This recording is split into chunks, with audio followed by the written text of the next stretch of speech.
Assalamualaikum warahmatullahi wabarakatuh.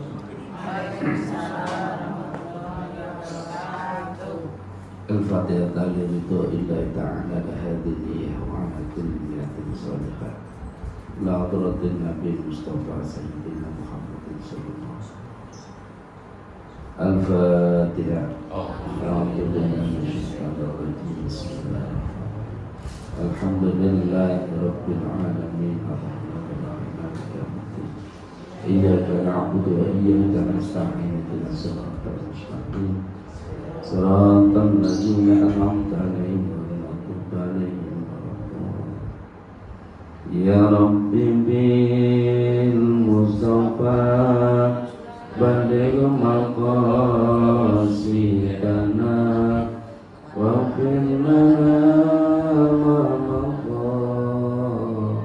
ya wasi'al karami ya Rabbi bil Mustafa balligh maqasidana waghfir lana ma madha ya wasi'al karam wal habibul ladzi turja syafa'atuhu likulli awli minal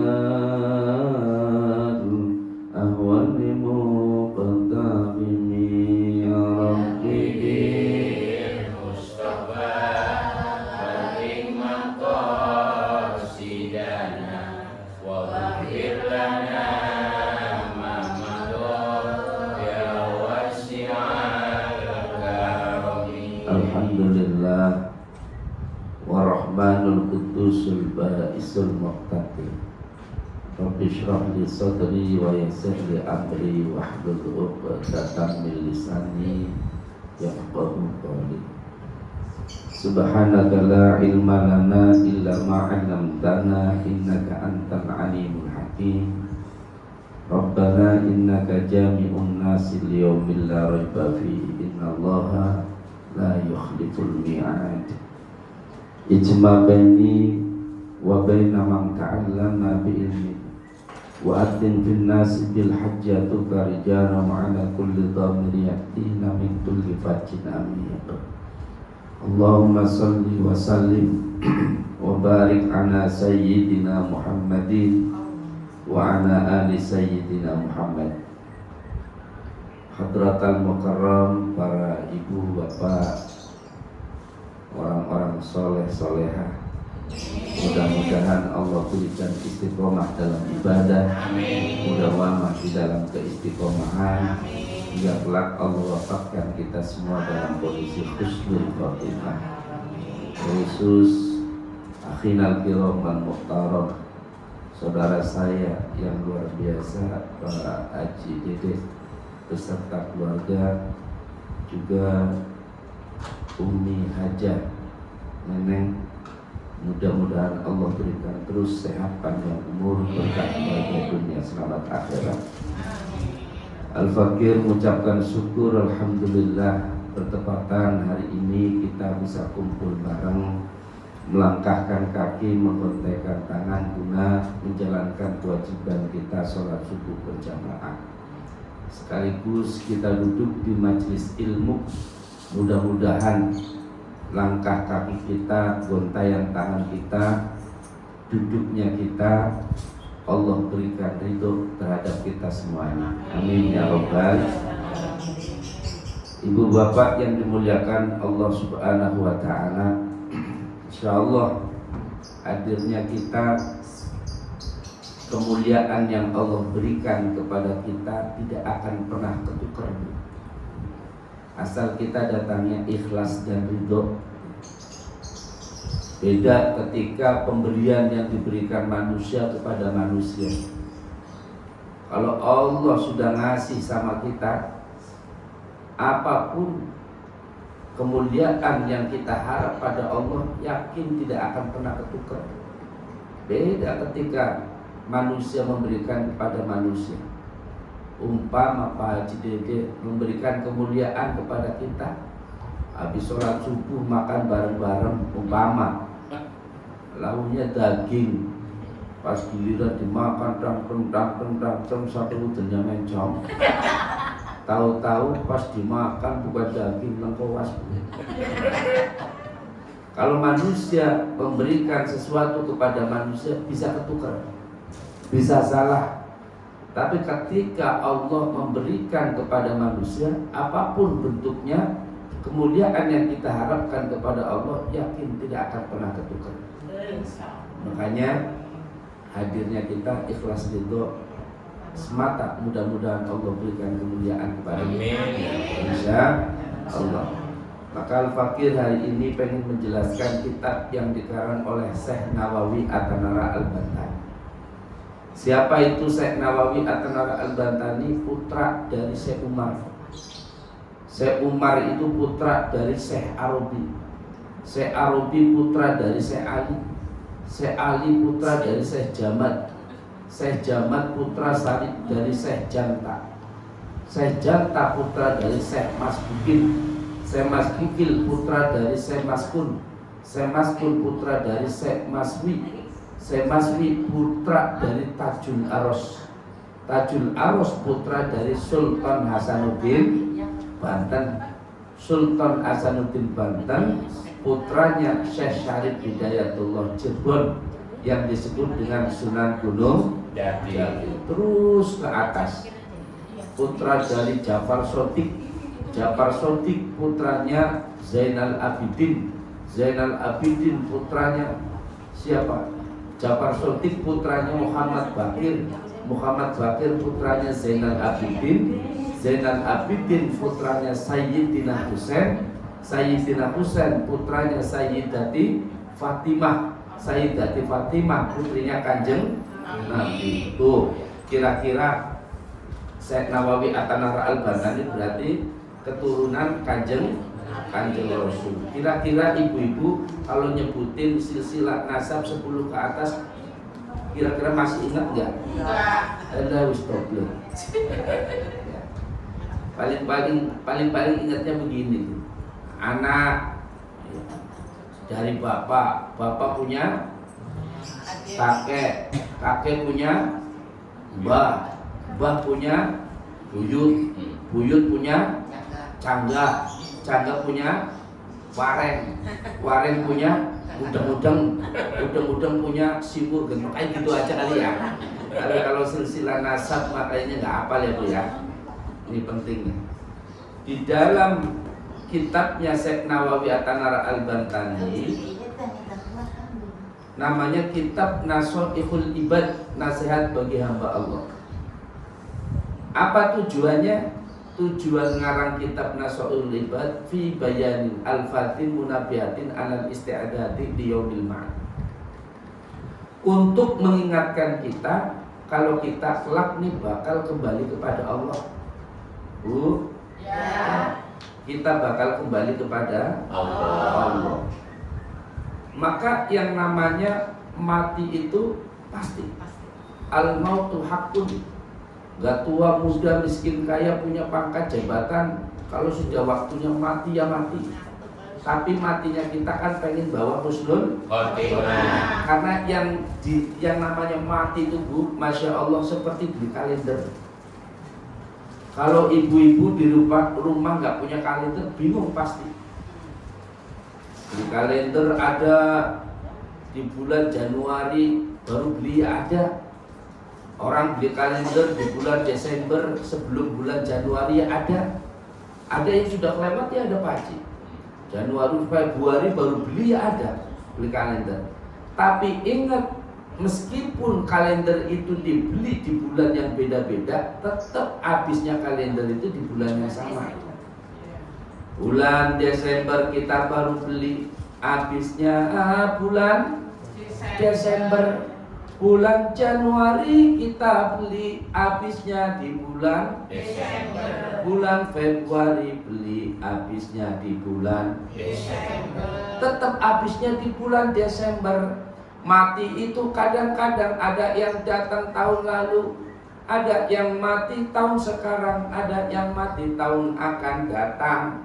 Tapi ketika masuk ke alam barzah, pasti bakal dibangunkan di hari yang sama, yaitu hari kiamat. Kayak gitu Pak Haji. Nanti bakal dibangunkan di hari yang sama, hari kiamat. Tapi nanti di alam kubur, di alam barzah itu perasaannya bakal beda-beda. Ada yang masuk ke alam barzah, kemudian dibangunkan di hari kiamat seperti pengantin baru tidur langsung serempet gedabluk, tahu-tahu hari kiamatnya ada. Ya kayak ibu-ibu insyaallah, bapak-bapak ya. Tapi ada yang perasaannya lama bener ya ada. Lama bener ya ada. Maka tergantung dari amalnya. Seperti halnya contoh Bu ya. Saya sama Pak Haji Dede pulang ke Brebes dari Jakarta nyampe Brebes, naik mobilnya sama, mobilnya dari Jaya sama, naiknya di tempat yang sama, mobilnya sama, turunnya juga sama, tapi ketika di dalam mobil itu bakal beda-beda rasanya. Imam Suhaimi duduk di belakang, Pak Haji Dede duduk di depan. Ya Allah, itu aja duduknya perasaannya udah beda. Di depan mah enak, dia bisa tidur leker, enak. Di belakang diunclang terus, kalau ada gajlukan, aduh gitu ya, gak enak. Perasaannya udah beda-beda. Pas di tengah-tengah, Masya Allah, waktu belum nikah sama Umi ya, tahu-tahu Umi naik kendaraan mobil ya. Penumpang datang naik ke mobil itu 2 orang, satunya ya kayak Umi, duduk di sampingnya Ustadz Pak Haji Dede. Ya Allah, udah jebolan dari pondok pesantren, tahfidzul Quran ya. Kalau ngomong nyambung enak. Kira-kira dari Jakarta nyampe Brebes itu terasa apa tidak? Ya tidak terasa. Perasaan baru ngobrol, tahu-tahu nyampe Brebes. Beda dengan Imam Suhaimi yang duduk Masya Allah udah tua, ompong, udutnya laras. Udah kayak gitu batuk-batuk kayak orang miskin. Udah batuknya kayak orang miskin ya Bu ya. Muntahnya 5 menit sekali. Wah, kira-kira Imam Suhaimi betah enggak? Gak bakalan betah. Nah, di alam barzah, di alam kubur itu begitu. Bak seperti perjalanan kita itu antara betah dan tidak betah tergantung amal waktu di alam dunia. Ya Bu ya. Makanya kita jaga. Maka meletakkan Syekh Nawawi At-Tanara Al-Bantani sebuah sejarah. Sejarah apa? Yahya Ibnul Mu'ad diletakkan oleh Syekh Nawawi At-Tanara Al-Bantani, yaitu Yahya Ibnul Mu'ad Ar-Razi, yang hidupnya 2 abad setelah Kanjeng Nabi. Jadi Kanjeng Rasul wafat 2 abad kemudian muncul seorang ulama sufi bernama Yahya Ibnul Mu'ad Ar-Razi. Siapa beliau? Al-Wa'idhu lau lisan, pemberi nasihat. Pemberi nasihat. Yang dinasihati sama Yahya Ibnul Mu'ad Ar-Razi bukan hanya orang awam Pak, tapi kiai ulama itu dinasihati sama siapa? Yahya Ibnul Mu'ad Ar-Razi. Kenapa kok kiai dinasihatin, ulama dinasihatin, sebab apa? Yahya Ibnul Mu'ad Ar-Razi ini termasuk orang yang luar biasa, min udhama'il arifin. Terus yang keduanya dia orang yang tawadhu, yang sebelum mengamalkan kepada orang lain, dia amalkan dulu kepada dirinya. Tuh, ini namanya ilmu yang manfaat Bu. Sebab banyak orang yang ngomong serempet gedabluk, tapi pengamalan dirinya tidak pernah dilakukannya banyak. Namanya jargoni, ngajar tapi rakoni. Paham ya Bu ya? Banyak. Makanya Imam Suhaimi ya, waktu jadi santri itu pengen ilmu manfaat itu kemana-mana, silaturahmi ke kiai-kiai, minta doanya Pak Kiai, minta doanya. Yang pertama silaturahmi, yang keduanya pengen biar Imam Suhaimi nanti ilmunya manfaat. Amin. Artinya sebelum diamalkan kepada orang lain, diamalkan kepada diri sendiri. Kiai itu ngomong, Imam Suhaimi datang, pengen manfaat bener Mam, ilmunya iya. Ya udah coba mama, pas mama dijidukan sekecerotan, diludahin itu mulut Bu, tuh. Mulut diludahin. Ludah udah masuk mulut, ya mau ditelan ludah, nggak ditelan ludahnya kiai. Tapi tabarukan wa tafaulan karena pengen ilmu manfaat, ludah akhirnya ditelan sambil merem-merem. Pengen ilmu manfaat. Kira-kira ibu-ibu, bapak-bapak ada yang pengen ilmu manfaat? Mau. Coba mama bareng-bareng ya.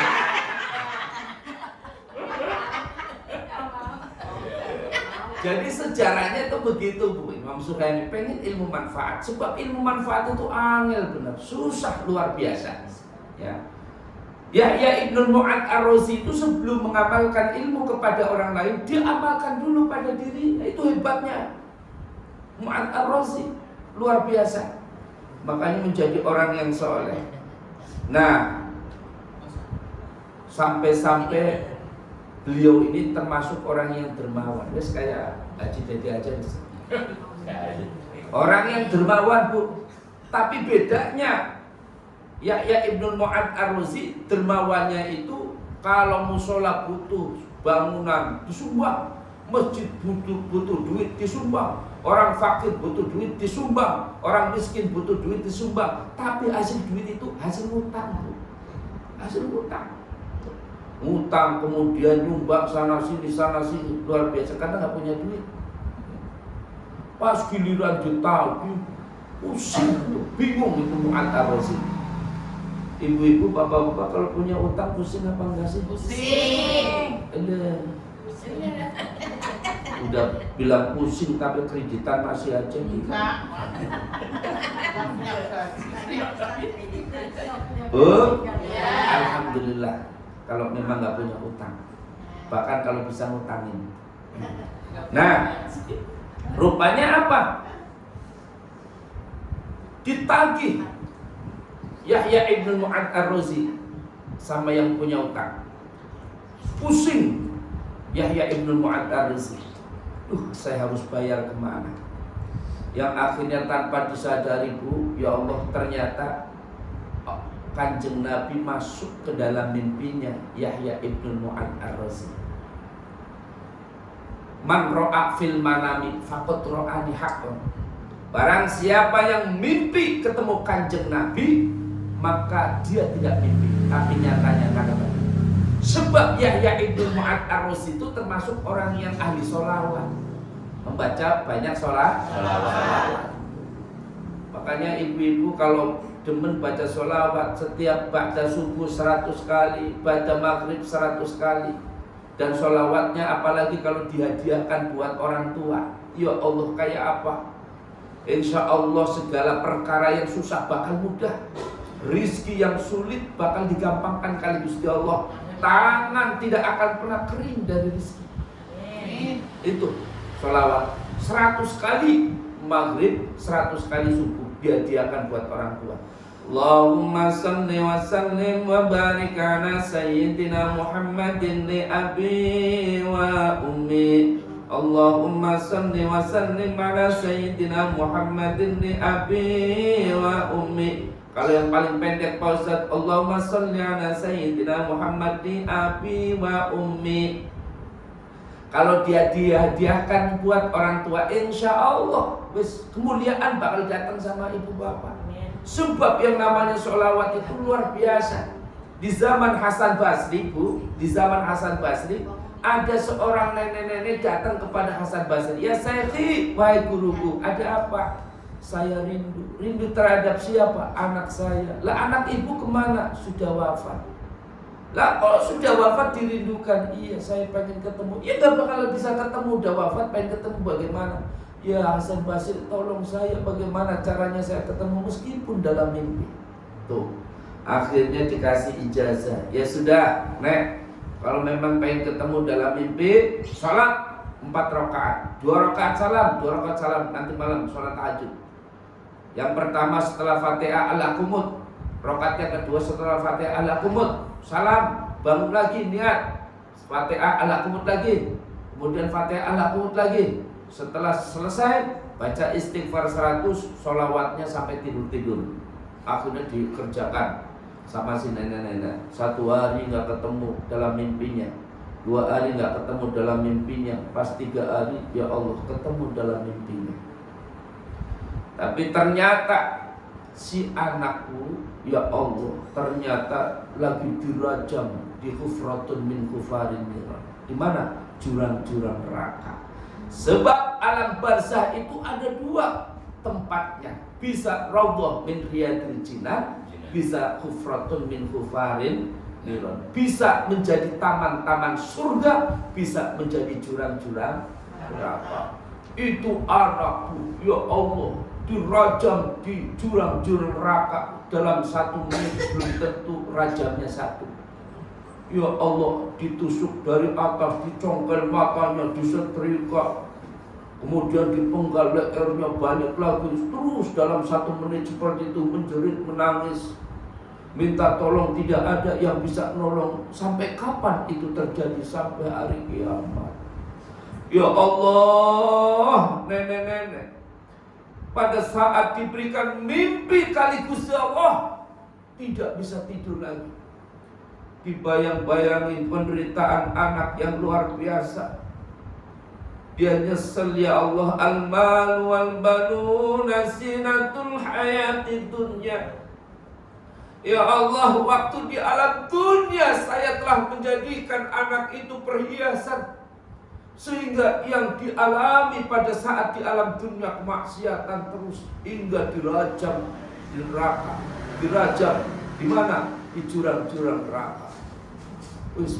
Pada saat itu nenek gak bisa tidur, gak enak makan. Akhirnya datang kepada Hadratus Syekh Hasan Basri. Hasan Basri, ada apa? Saya bermimpi. Mimpi apa? Anak saya dirajam di alam kubur. Ya Allah. Terus bagaimana, Nek?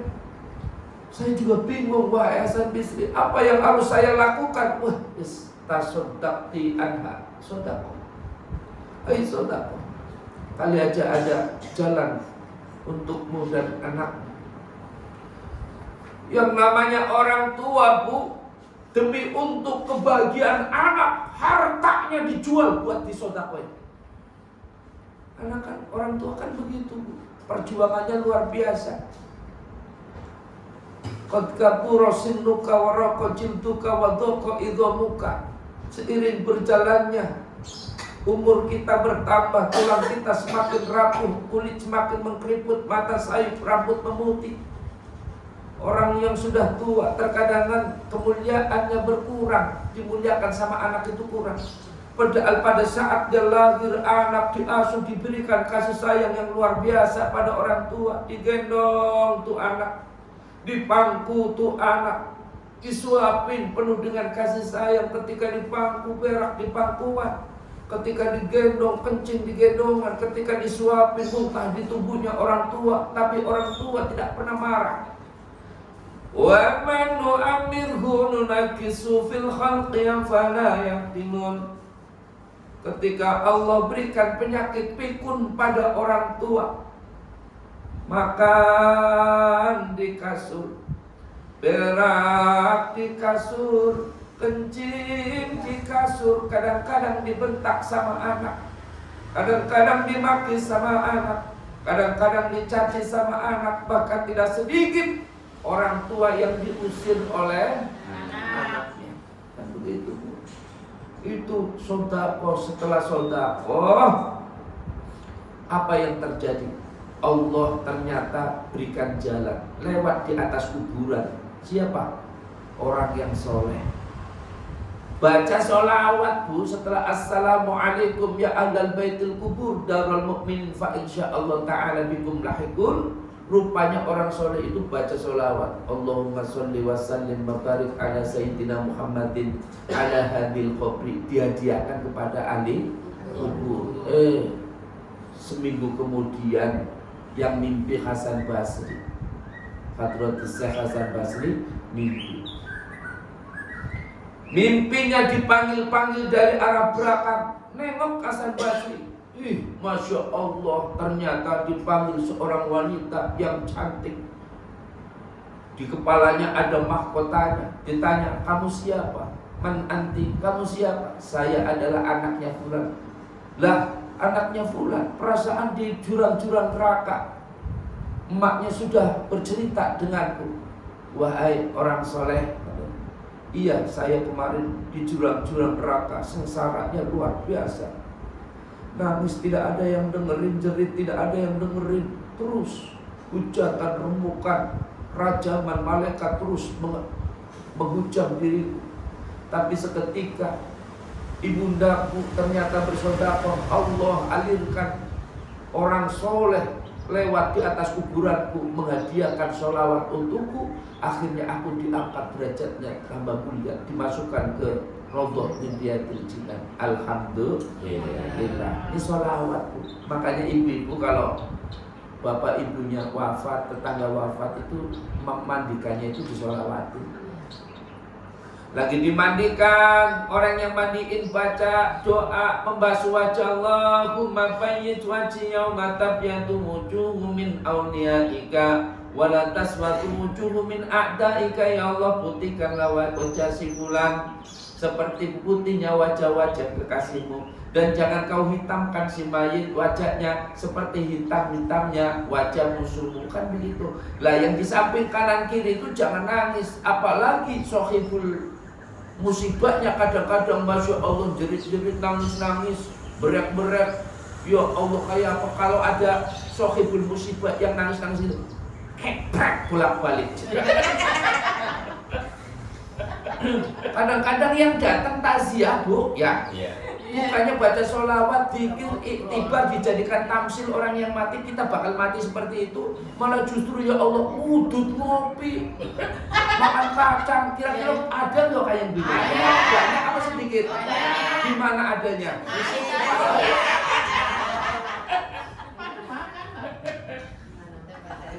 Baca sholawat kalau lagi dimandikan, Allahumma sholli wa sallim ala sayyidina Muhammadin abdika wa rasulika nabiyil ummi wa ala alihi wa sahbihi ajma'in. Mantap ya Allah, itu orang yang wafat tabasum, Bu, smile bahasa ya.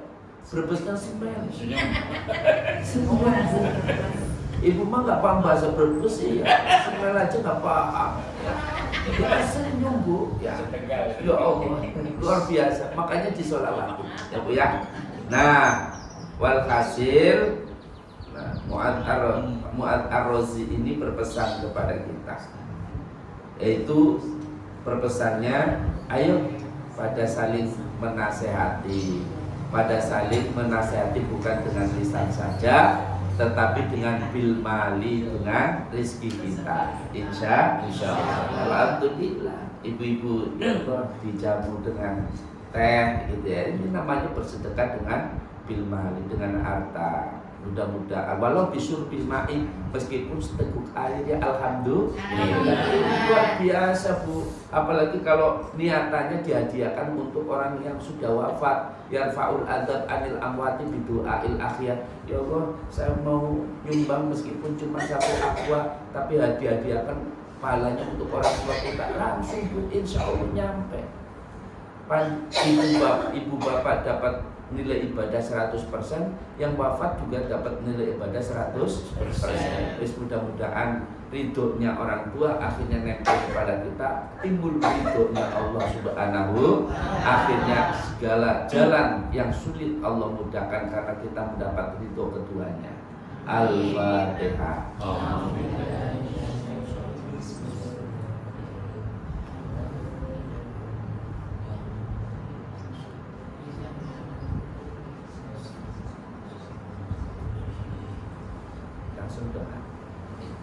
Apa mau tanya jawab?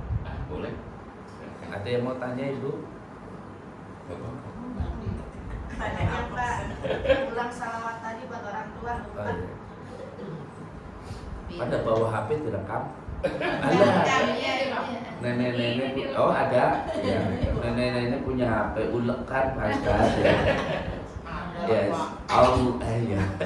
Nenek-nenek zaman sekarang ya punya HP semua ya, Bu ya. Iya, ada. Allahumma sholli wa sallim ala sayyidina Muhammadin li abi wa ummi. Barang Allahumma sholli wa sallim ala sayyidina Muhammadin li abi wa ummi. Insyaallah kalau itu dibaca 100 kali mudah urusan panjenengan, sehat badan kita. Amin. Ya, jangan sampai tidak diamalkan. Allahumma sholli. Ada yang mau tanya lagi Bu? Ya, Pak, setiap akan membacakan Fatihah atau sholawat untuk siapapun atau untuk amalan diri sendiri, apakah harus diwasilai misalnya untuk Kanjeng Nabi atau sekse wali gitu? ya. Kalau kita berwasilah kepada Kanjeng Nabi, kepada para wali, kepada sahabat, beliau-beliau kan sudah wafat. Itu bak seperti orang yang ngirim makanan. Ya.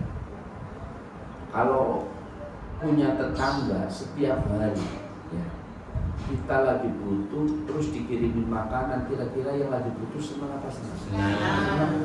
Ya Allah, tetangga saya kok setiap hari ngirimin makanan terus, bahagia saya. Itu para wali, para sahabat Kanjeng Nabi, kalau setiap hari itu ditawasulkan, panjenengan ibu bapak di sana itu jadi orang terkenal. Jadi dikenal, ya Allah, ini ibunya, ibu fulan dan jamaahnya di musola, ibu Haja Neneng luar biasa. Setiap hari ibu ini saya, ini luar biasa namanya. Jadi bentuknya itu di sana itu panjenengan ibu menjadi orang terkenal karena sering mewasilahkan para kiai, para ulama, para semua orang-orang yang sudah wafat itu justru nanti mengenal ibu, dan insya Allah ya kelak mudah-mudahan para wali ini yang sering kita tawasulin akan memberikan satu pertolongan buat kita. Ini hebatnya itu seperti itu, ya. Jadi nggak usah khawatir. Terusin, terus kemudian Fatihah sama orang tua. Jangankan Fatihah, ibu baca gini aja.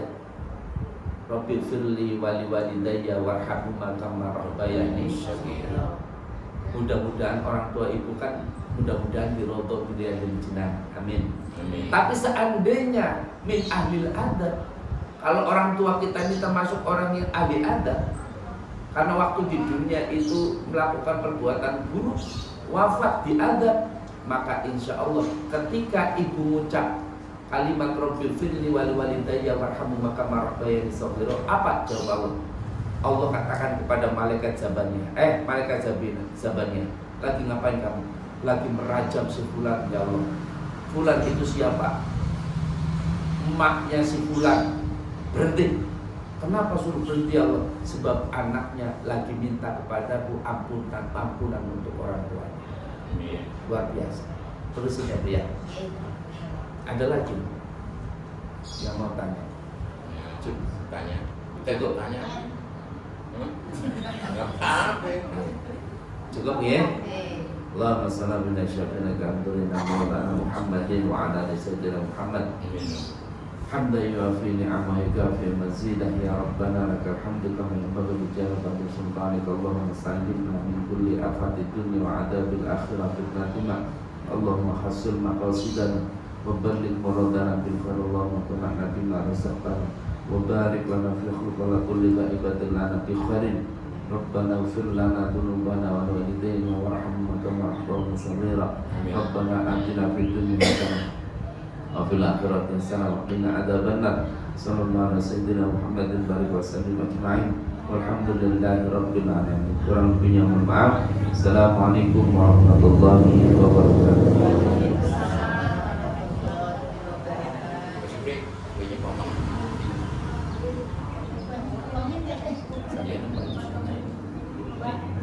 Ayo Pak. Kacang hijaunya ada roti.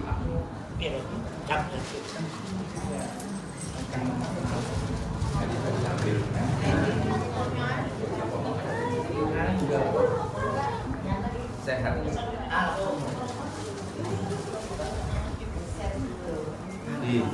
Meriah amat ya. Saya kan. Nah, kasih satu. Iya tadi.